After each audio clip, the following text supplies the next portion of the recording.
Savannah DeMelo. Savannah, if you can just start us off with your thoughts on this matchup, and then we'll have people fire away questions in the chat, or excuse me, raise your hand if you have a question, and we'll call on you guys. Yeah, I'm just really excited to play in a tournament or a tournament game like this. I think it's the first time racing has been a part of something like this. So super excited to compete for a trophy and hopefully bring it home. Seattle's a great team with a lot of great players. And we've previously played this team twice and we've been up 2-0 and kind of gave up that lead. So I think we're excited to play them again and hopefully get the win.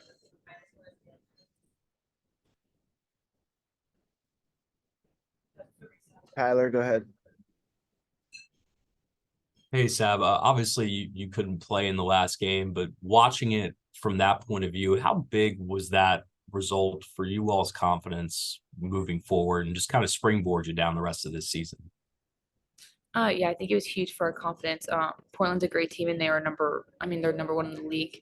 Or they were in now. So we just have the confidence knowing that we can compete with top teams and beat those top teams. So I think it gives us a lot of confidence going into this game.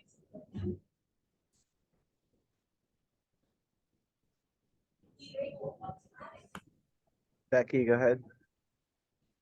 Kind of building off what you said, most teams in the NWSL are going onto an extended break now before the final push into the last games of the regular season. Are you excited to go off this Portland win and keep this momentum and go right into another game that is also important, or would it be beneficial to have a bit more of a rest for the whole squad, as you're pushing into playoffs for the regular season?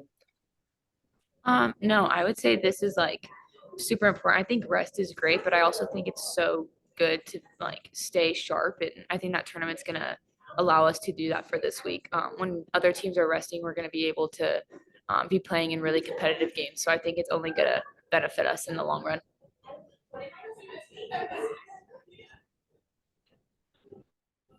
Michael, go ahead. So with you returning and Wong on her way to China, this will be the 6 different midfield and 6 matches. How do you try to maintain some kind of consistency in the midfield with the personnel decisions that you kind of been forced to just through suspensions and injuries? How do you try to manage through that? Yeah, I mean, I think we have so many different players that can play so many different roles, but we all know the standard within each position. So I think that's kind of what we hold on to. No matter who's playing in the midfield, we all know like the role that needs to be done in each of those positions. So I think that's what's going to help us stay consistent in the midfield. Go ahead, Tyler. Sab, what do you think was the biggest difference for you guys in the last game? You get a bit of a different point of view when you get to watch it from the sideline vantage point as opposed to being out there. Is there anything that jumped out to you that said, wow, this is why we took another step forward here? Yeah, I think we finished our opportunities. I think that's what was hurting us in the first half. We weren't putting away our opportunities, and then Portland was able to get one. But I think in the second half, we were really taking those opportunities and putting them in the back of the net, and we were applying a lot of pressure and we were keeping the ball more.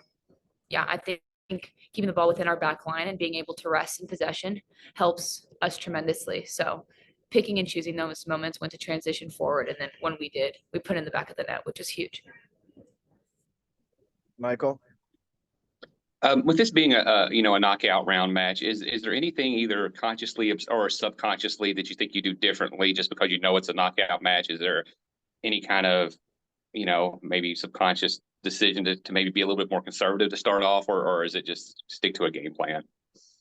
Yeah, I mean, I think that's like something Kim has to think about. I don't really think for me, I think about any of that stuff. If I'm playing, I'm thinking I'm going to play 90 minutes. And if I don't, then that's my role for the day. So I'm just going in like it's any other game, but we know we have to win. So I think just subconsciously knowing that if we don't win, or if we don't score, we're going to PKs. And then just, we all know our role during that PK shootout. So either way. Go ahead, Becky. Not to put the horse in front of the cart, but what would a win mean and making the Challenge Cup finals mean to this team? And what would it say about the growth the team has exhibited in this past year?